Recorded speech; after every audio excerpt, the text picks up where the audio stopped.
Hey guys, so today I'm going to show you how to fix your issue in 8 different ways. So first of all, we're going to right click on the app bar here at the bottom. We're going to right click Task Manager, and then we're going to find Steam 32-bit right here. Then we're going to click on it, right click on it, and click End Task.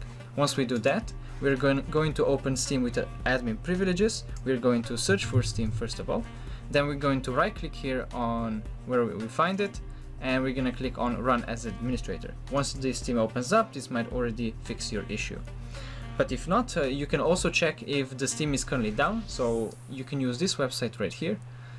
And this website is called Down Detector. I'll leave the link in the description. And it says currently the user reports indicate no current problems with Steam. So it's most likely my issue as of right now. Okay, let's close this down. So the next thing we can do is we can actually open Steam. So I'm gonna open Steam real quick. I open the Steam, and in the top left corner we have Steam. We're gonna click on Settings. Then we're gonna go to Cloud right here on the left side, and we're going to enable Steam Cloud. This has to be enabled. There's no confirmation, no OK button, so just click and that's it.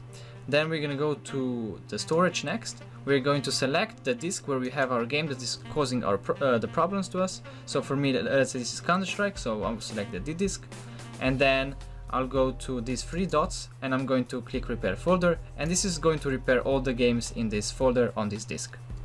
Okay, so the next fix is if you go one step above, which is Downloads, and you can go to the bottom where you see Clear Download Cache. You can click on Clear Download Cache, confirm, and this will clear the cache. It will take 1 or 2 minutes. Same thing with the repairing the folder, but usually it does fix in most cases. Okay, so once we've done that, we can close this down.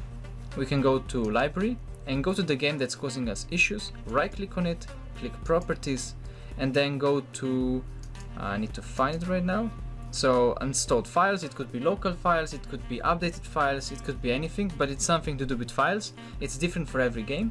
And then try to find and verify these games files if they're installed correctly, so integrity of the game files. Click on it, it's going to start verifying and it's going to replace all the corrupt files.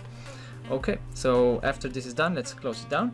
And there's one more thing that we can do. We can shut down our firewall, because this is actually one of like 60% of the issues that found out. So we're gonna go to Firewall. We're gonna search for Firewall in the Windows. We're gonna click on the Firewall and Network Protection. We're going to click on Public Network right here, and then we're going to deselect the Microsoft Defender firewall, and then we can actually proceed for updating the game and so on, and the error will not appear no longer, for sure. I hope this tutorial helped you out in a way, and if you did, make sure to leave a comment, because it does mean a lot to me if you guys see it as useful, and make sure to like and subscribe as well, and I'll see you in the next one.